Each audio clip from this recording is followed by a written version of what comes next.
Man, it's been good talking with you. I can't thank you enough. You don't want to shake my hand? All right.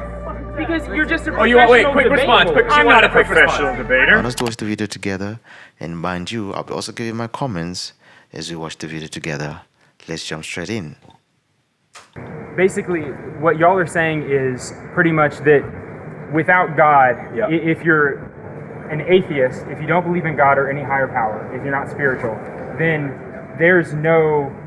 you have no ability to have morals. No, basically. We never said that once. We would never say that. Not that you don't have an Sir, ability. I've been speaking for 40 years on campus, okay? I've never said that once. Don't jump on me. Yes, I will. When you misquote me, I will reject it. If you're going to jump first, we got to jump second. Yeah, we will jump. You're jumping and we'll jump, okay? So please don't misquote me. I have never once said atheists cannot live good lives. I've said the opposite. I've said my atheist friends live good lives. They have an understanding of goodness. The question is, what is goodness? Who defines goodness? And if there is no God, the answer to that's real obvious. You define goodness, I define goodness, culture defines goodness, the power elite define goodness, but it's all relative depending upon the individual, the culture, or the powerful people you're interacting with. But that's how it is in general already. No! Those are the different options. No. The individual, the culture, the power elite, or God. Each person has the ability to choose their own morals. Yeah, obviously, we all choose. Every government of any body of people has their ability to choose the morals that they're going to put into law over the people that... Obviously, we agree on that. So, that already exists in real life. Obviously, that exists in real life. Has the ability so to what on choose earth is your morals. point? Well, you're saying that to be able to... You're saying that we should all have some sort of communal, morals. False. What a question. What a question from that individual, you know.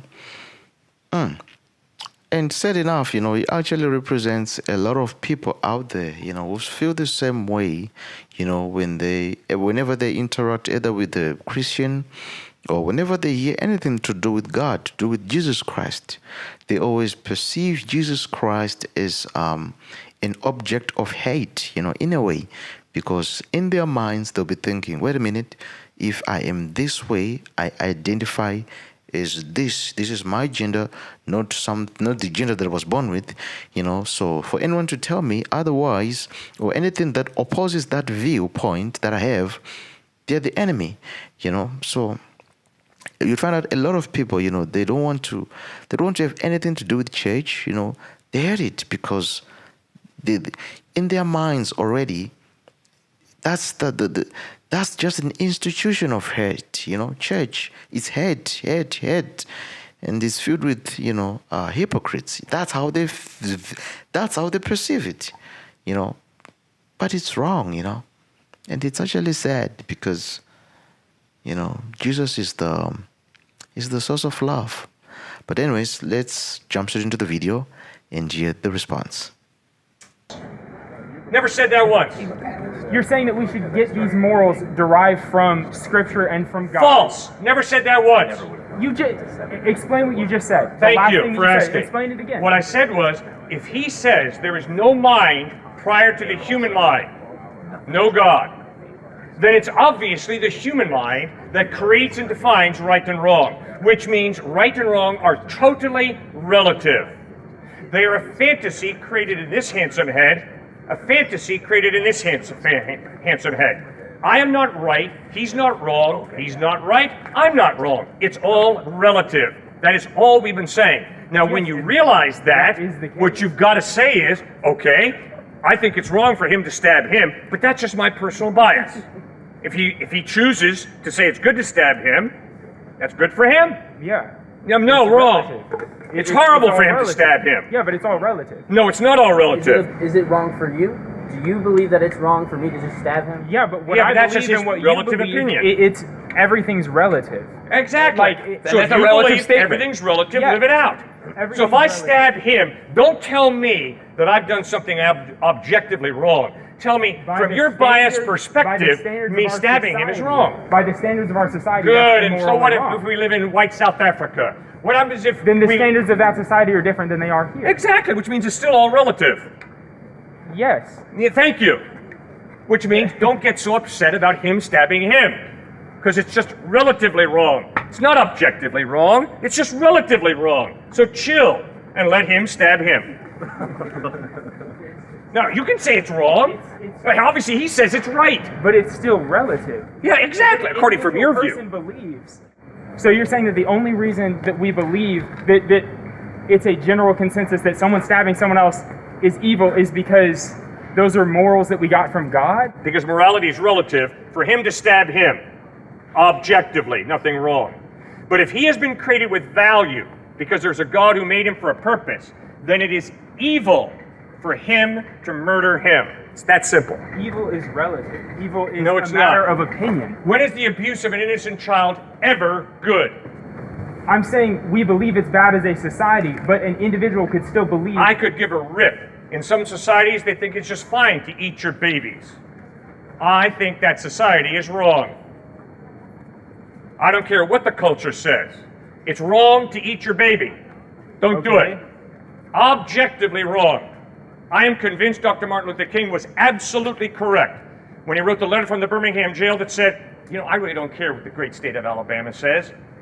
There's a law above the law of the great state of Alabama, and according to that law, segregation is evil. The only way he can say that is because he knows there's a God who creates all human beings in his image with equal value. Therefore, for you to denigrate somebody and have a racist attitude is not relatively wrong. It's absolutely wrong. Does that make sense? But that doesn't prove anything. It doesn't prove anything, you're right. It's just calling you to be intellectually consistent, that's all. Sure, he's all over the place. You know, sad thing is usually, you know, people from the community, you know, that community, when they are coming for debates, usually it's not really for an exchange of ideas. No, you know, they just want, it's like they ask questions, but yet they are not willing to listen to the answer. How sad, you know, the guy is all over the place. You know, he was talking about this, now all of a sudden he's switching, you know. He's not talking about something else. Oh man. Anyways, let's jump straight into the video and continue watching. Hold on. No. So if you're going to tell me morality is relative, then don't tell me that abusing innocent children is wrong. Don't tell me that racism is wrong. But you're misquoting me. Because I'm not quoting you. I said don't say. I haven't said it yet. I'm saying don't say, and then whatever. Don't think, okay? I'm not quoting you, okay? So what you're saying is, well, okay, if each individual person has their own ability to choose their morals. Yes. Each individual person can do that. Yeah. So it's all relative. So if we as a society believe that this thing is inherently wrong, if we as a society believe school shootings inherently wrong, racism inherently wrong, that's our beliefs as a society. That could be completely different than the beliefs of a society somewhere else in the world or of a society from the past. Is our society right and that other society that disagrees with us wrong? It's all, I mean, it relative. just depends Come on. yeah, it's all relative. It depends on the society. So don't tell me there's any objective good or objective evil. It's all relative. I never said that there was objective good or objective evil. There's then not. Don't get so upset about evil. Because evil is not objectively wrong, it's relatively wrong. And you wouldn't go to India and those kids whose parents are breaking their bones, so they put them out on the side of the street so people can give the family money. You wouldn't dare, as an American, go down there and tell them that that's wrong, would you? Because that's their culture. And that's ethnocentric of you to do so. I hope you wouldn't do that, because that would be very inconsistent by what you are saying right now, not him misquoting. The definition of ethnocentric is only from the standards of one's own society. So you wouldn't do it? Just because I'm telling them that it's wrong, I'm not saying you need to believe that this is wrong, because my society says you should believe that this is wrong. Saying I believe this is wrong, and that's I don't not saying believe it's that you really believe wrong. that. I do not believe that you really believe that. I don't think if you went down to help that poor child, that his parents did that to him, that you would come back here and be like, oh shoot, that was just my own cultural American morality again, and I cannot tell them that that was really wrong. I think you would be pretty dejected and feel pretty bad about yourself. No, you use oughts and shoulds every day, I'm sure. Hey mom, you ought to have given me money for lunch today. Hey, brother, you should not have hit me today and pummeled me again. What are you appealing to when you say ought and should? Y'all see how he's trying to make me, you should feel, you would feel bad it coming back in this society, right? Shoulds He's talking over and me. oughts. Shoulds And you've and talked over oughts. us as well, so it's a match. Don't Yeah, I worry. let you speak a lot. But it's Continue. It's all relative to say that something is objectively wrong. It's objective based off of our society's beliefs. And we're saying something no. is objectively wrong in general over the course of all of history, Yes. that is based off of our current society's beliefs. And we're saying Abraham Lincoln was right when he led a civil war that said to the South, you are wrong. Enslaving African Americans is evil, and we're willing to die to stop it. What an arrogant bigot Abraham Lincoln was, or what a man in touch with reality, in touch with objective morals, that he would put it on the line and say, we're going to end slavery. You don't understand that? You're smarter. You understand what I just said to you. At the time, society believed that slavery was, in general, a good thing. Yeah, During and the Abraham time- Lincoln said and- no. But there was also large groups of people during the time that believed that slavery was a bad thing. Yeah.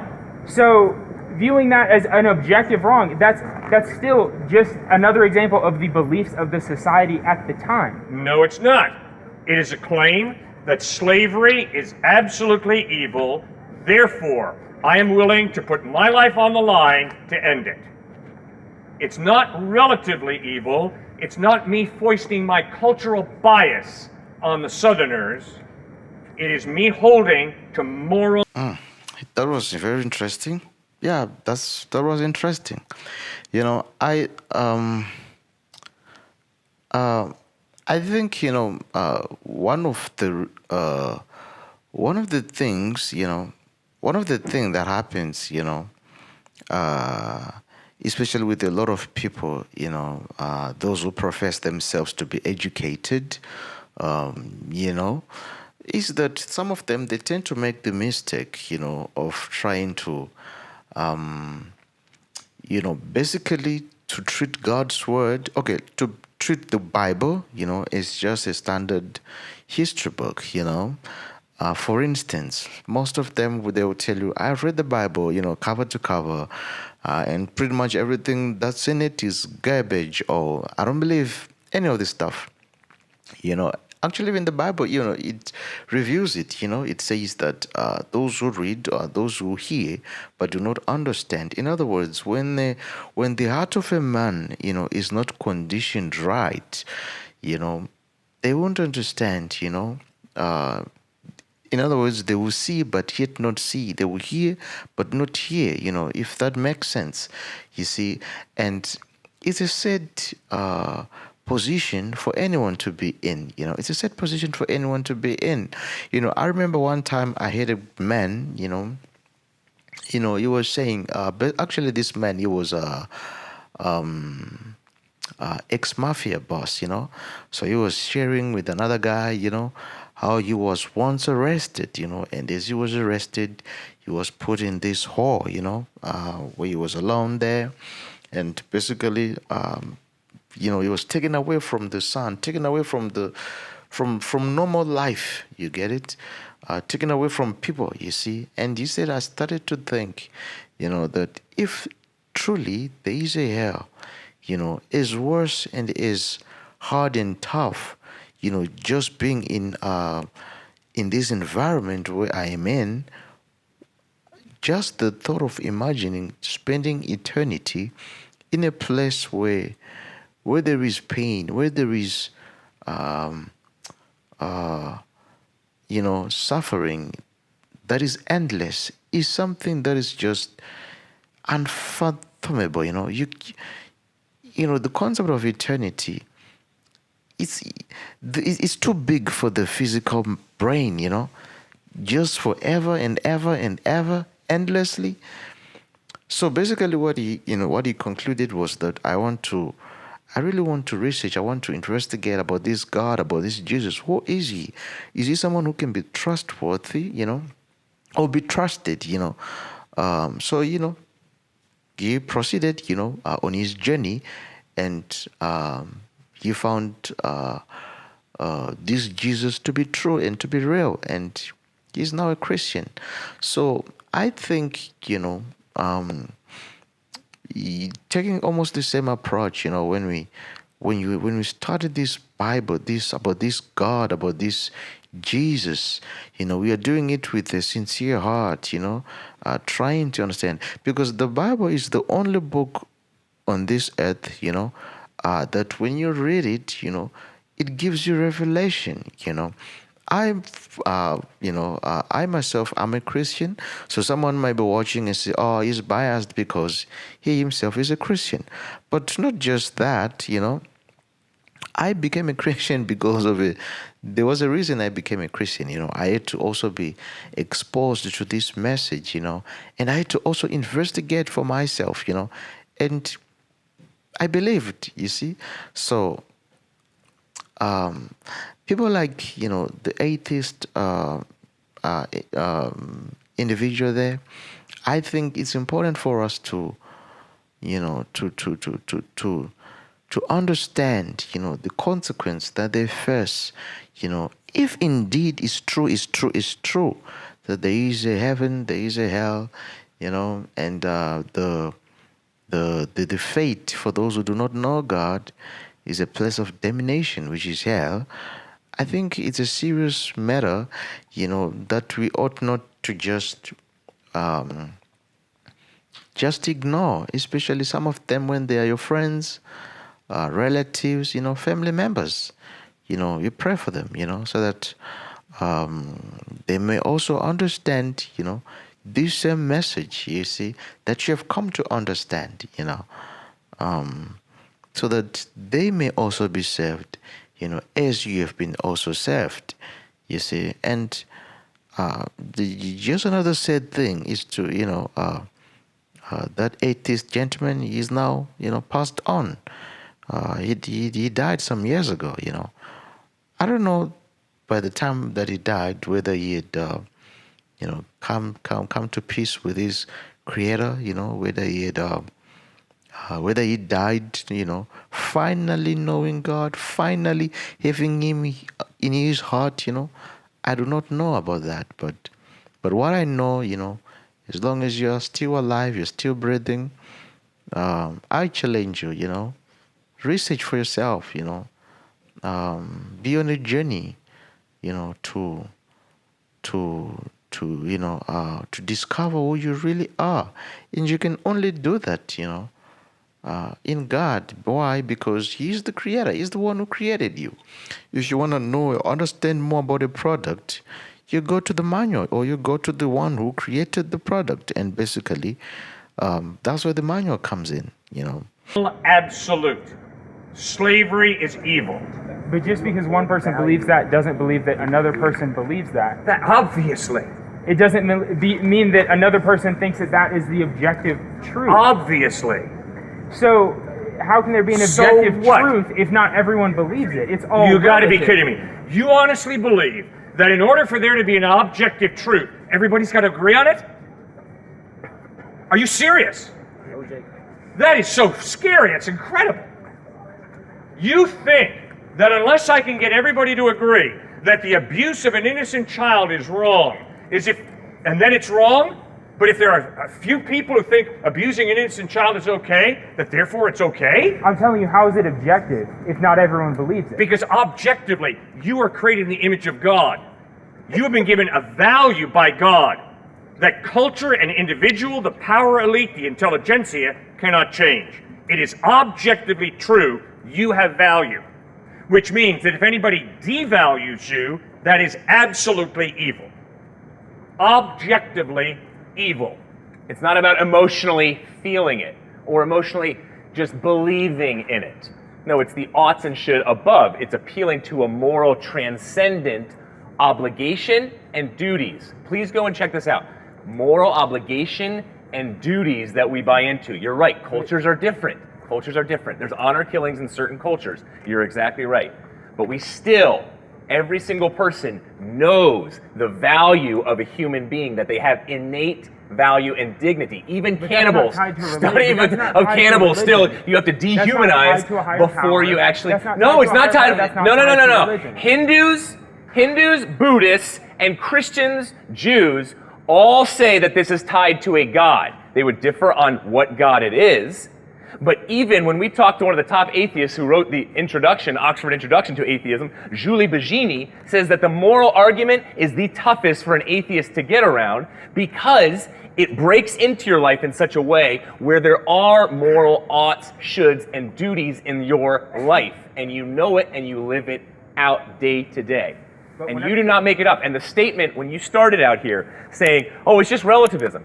Well, that's a relative statement. So why should I buy in to your statement of it's just all relative? That sounds very objective by you stating it's all relative. No, I'm not saying that objectively, everyone believes their own beliefs. How's that objective? Objectively, it's all relative. Yeah, subjectively. No, everyone believes their own beliefs. Everyone holds their own value system, their own morals. Yeah. So the fact that there is an objective right and wrong, different societies throughout time have had a majority of people in societies have had a belief that a certain thing is right or a certain thing is wrong that we would think are completely different than today. Yeah, that's reality. So that's reality.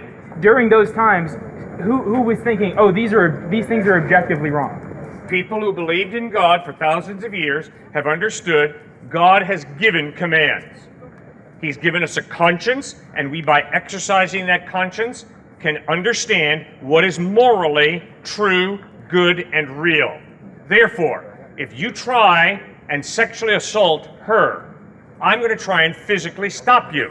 Why? Because she has value, he has value, and when you sexually assault her, you're not like the baboons, you're not like the chimpanzees who do sexually assault each other. Male baboons and chimpanzees sexually assault female baboons and chimpanzees. You're not a baboon, you're a human being created in the image of God.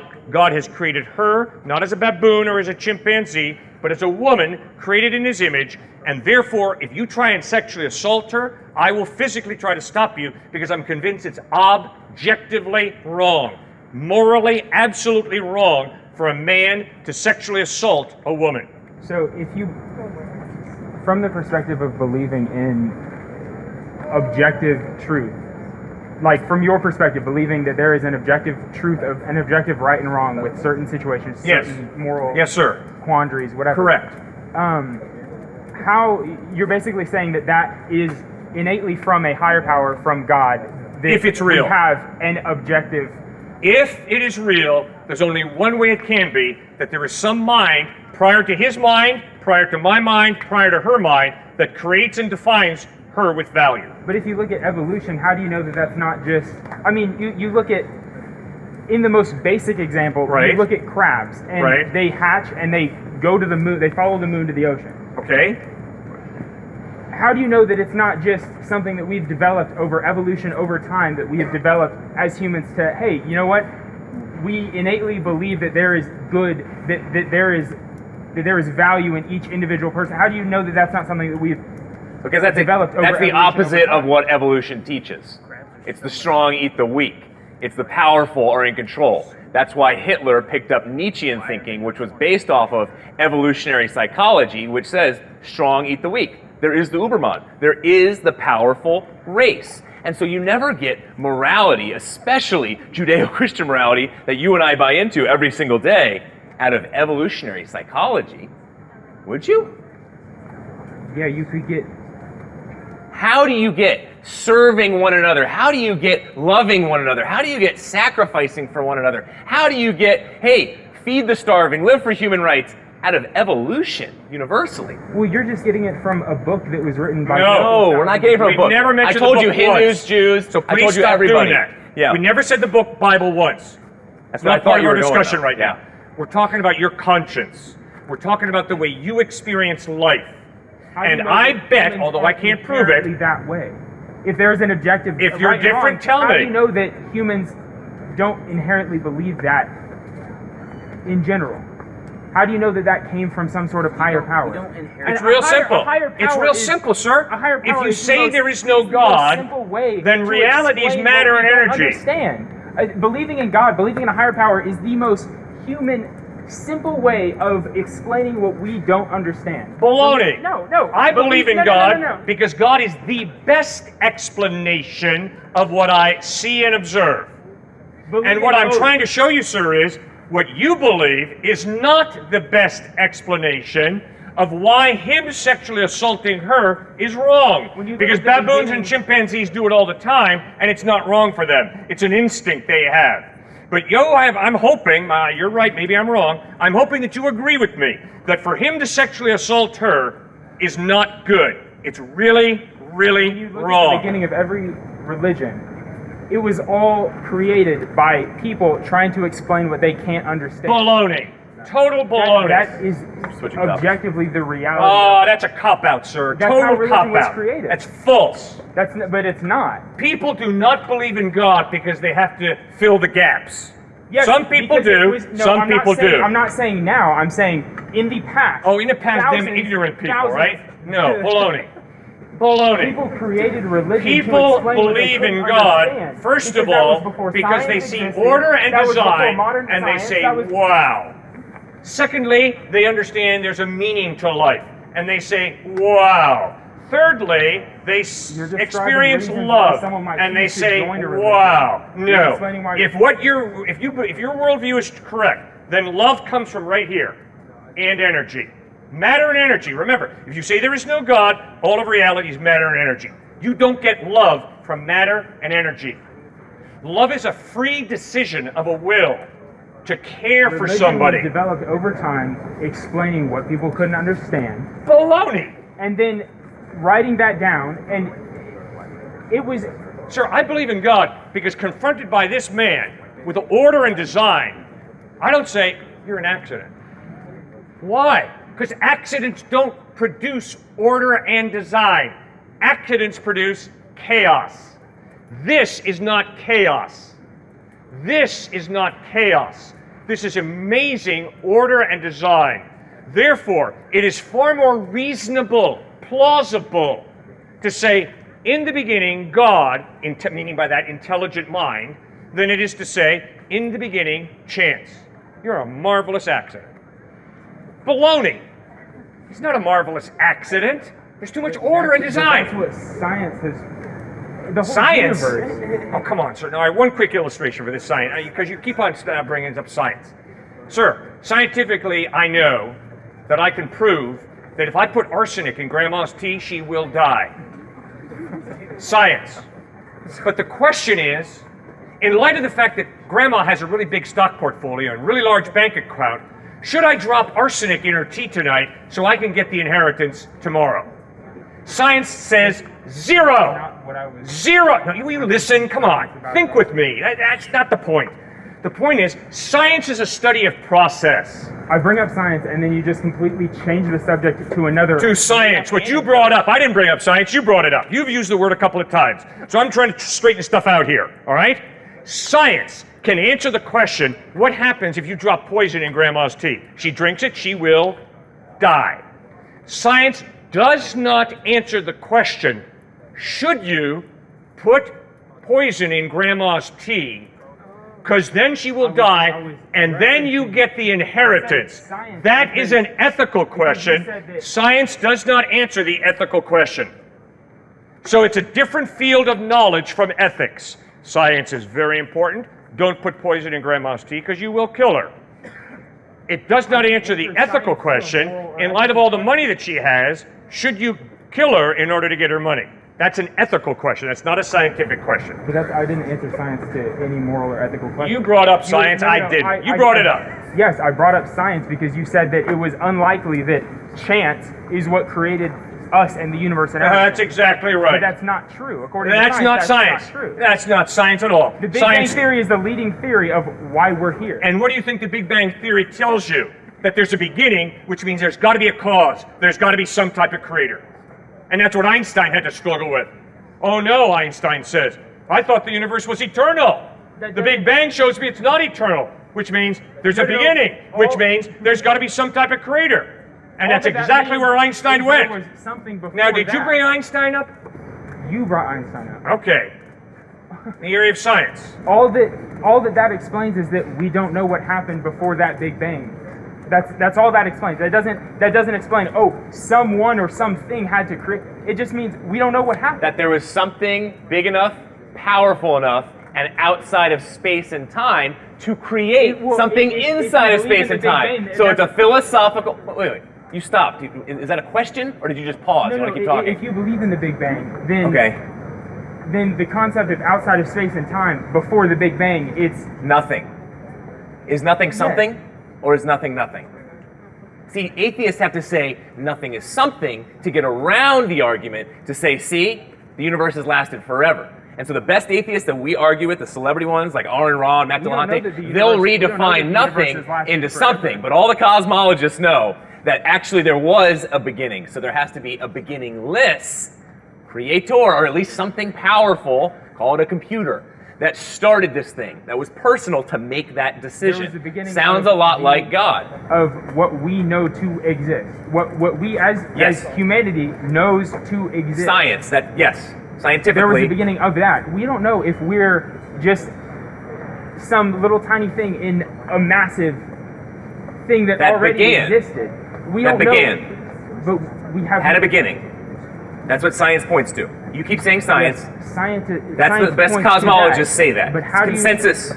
There's a consensus to that now. And that's why so many atheist, naturalistic cosmologists are depressed and they're on medication, because they started to realize that they're ushering in some type of designer. Even Richard Dawkins has admitted that. So what are you saying exactly? There's some point? I'm saying that... What does this mean? Before... I'm seriously, I'm being honest. I'm not trying to poke. I'm being honest. What does this mean? All that we know is the extent of the universe that we have known to exist. We haven't explored the whole universe. We don't know what exists. We don't know what's out there. Agreed. So we don't know how expansive it is. So all that we know is that before the Big Bang, nothing existed in the area that we know of. So you are a scientist of the gaps. You were calling him a God of the gaps guy. You're a science of the gaps guy. Where you're saying, we have no idea yet, so let's just pause it. Science will figure it out sometime in the future. That's exactly what I just heard right there. Well, it's better than saying, oh, well, it's just because some No, we're saying it makes sense that something that is beginningless, from a human perspective, timeless, personal to decide, man, all it's powerful. been good talking with you. I can't thank you enough. You don't want to shake my hand? All right. Because you're just a Oh, you professional want, wait, quick debater. response. I'm not a professional debater. Quick response. I'm an atheist. Are you an atheist? Yes. Okay, so I'm an You're just atheist. a professional debate lord. You just come out here every day. It's tricky because it's all a belief system, right? Sir, you stepped out and started talking, and you have every right to do that, and I thank you for doing No that. one walking past you all the time. Well, you feel free to walk past me. It's just fine. So You can do that. I think from what I was understanding, what you were saying, the question might be, and I wonder this too. Well, now I lost it a little bit. Are you saying that, and forgive me if I misquote. No, just speak out. Come on, let's go. Are you saying that love and emotion and feelings and goodness come from God? So essentially saying that me, who considers myself an atheist, would really be a Christian because I experience love and emotion for other people. All right. I'm going to say this once, I hope. Okay. If you're an atheist, you have limited reality to matter and energy. Matter and energy, which means it is impossible to have a free will, because a free will means there is a me that goes beyond the complex chemical reactions in my brain. No God, no free will, because all I am is a complex chemical reaction, and you do not have a free will coming out of a complex chemical reaction. Second point, my experience of life is I can be highly disrespectful to him, not choose to shake his hand, or I can choose to shake his hand after a very spirited debate, which I have no problem with, and I've never taken a debate course once, by the way, to straighten you out on me. Instead, I can be respectful or disrespectful. I don't have to do either. which means my experience of reality is there's more to reality than matter and energy. There is a soul, a person, a me, a personhood that has a free will, the ability to love. What is love? It is not a sex drive. Love is not a chemical reaction. Love is a free decision to forgive the guy who stuck the knife in my back. And everything within me is saying, knock him into the next generation. And instead of doing that, I freely choose to forgive and to love. That is why he cannot live out what he's saying and you cannot live out your atheism, because there's a deep part of you that says, no, I am free. What a video. How sad, that a lot of people, they have to go through this, in their lives. The sad thing is probably that guy, maybe he's a student somewhere, maybe a college student. And the sad thing, it's almost as if they are taught how to think, they are taught how to speak. Because the sad thing, or the funny thing is that most of the time you should always notice that usually these the people from the community, the LG, community, they're always angry. They're always angry, especially with Christianity.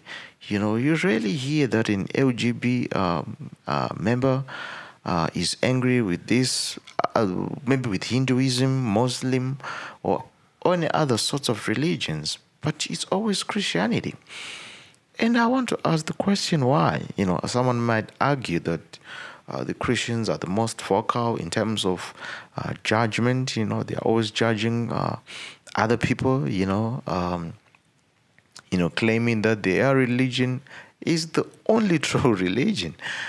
But, well, ladies and gentlemen, there's more, there's more, Christianity is the only religion whereby God himself is the one who comes to the people to have a relationship with them, Unlike other religions, it's more like man who's trying to reach to God, through all these means, either worship or, whatever other means are, how they do it, So it's always man who's trying to reach out to this God, But Christianity is not like that. Christianity is God himself. Remember, the Bible, John 3:16, it says, "For God so loved the world that he gave his only Son, that whoever believes in him will not perish but have everlasting life." And then if you read from John chapter 1, from verses 1 up to 12, up to 14 actually, you'd notice that in the beginning was God, and God was the Word of God. God was the Word is God. And that God, who is the Word, became flesh and came to the earth to live among people, to live among his creations. Can you imagine that one day you were just walking in the streets, and then the creator of the universe would also be walking, in the streets with you, with flesh and blood? I mean, I just think about it sometimes, and it's so mesmerizing. Oh man, what a life it was, back then. But not to say that things are not bad, especially for those who believe in Jesus. No, it's not bad. It's actually, more glorious now. But the point I'm trying to put across really is to say that in Christianity, there is more. There is more in Christianity. Remember Jesus' words, it says, "I am the way, the truth, and the life, and no one comes to the Father, to God, except through me." You see? So that on its own, it tells us that Jesus is saying, there is no other way except through me. So I would think that the best, thing that any man or any woman can do is to investigate for yourself. Probably sometimes maybe you meet some Christian brother or Christian sister and they were judgmental to you. Maybe, I don't know, maybe others might not always, relate with other people rightly, You see, but that doesn't mean that you then have to say Christianity therefore is false or it's filled with bigots. No, because Christianity is not about the Christians, but it's about Jesus. It's about God Himself, who is saying, I am in love with you and I want you to know me so that we can love each other together.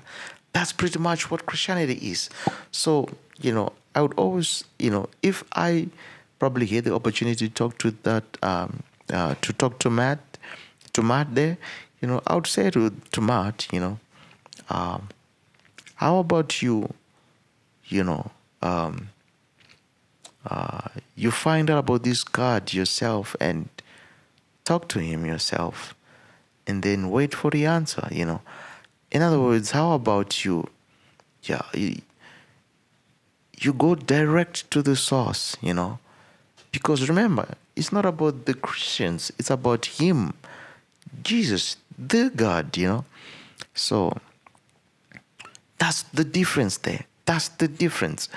And, whenever we don't, realize that, in Christianity, there's reality. In other words, the communion with God, the fellowship with God, that relationship with God, it's something that's real, something that's alive. If you ever wondered why, many, many years ago, from the first century, people would be killed for this Jesus, and they have been killed for years and for years, till to this day.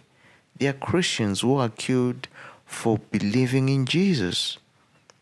And would all these people, live their lives, choose to sacrifice themselves through different generations, all for a lie? Yeah?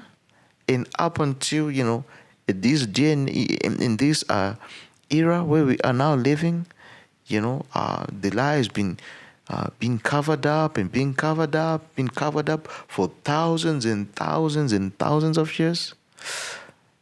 I don't think that'll be possible, to be honest.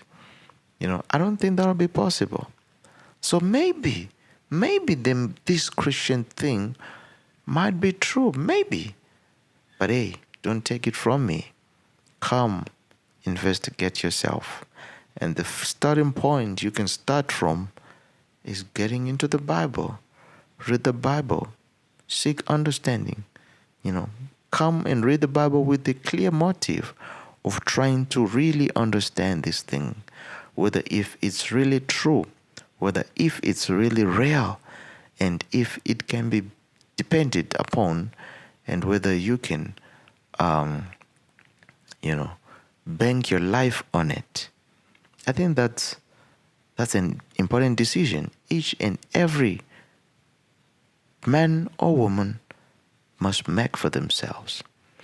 Well, tell me also what you think, guys. I'm always interested to hearing your views, I always want to know what you also think. Type something in the comment section.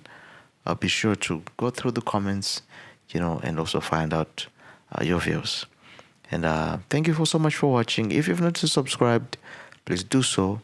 It helps us also to grow as a channel. I'll be seeing you again next time. It's bye-bye for now.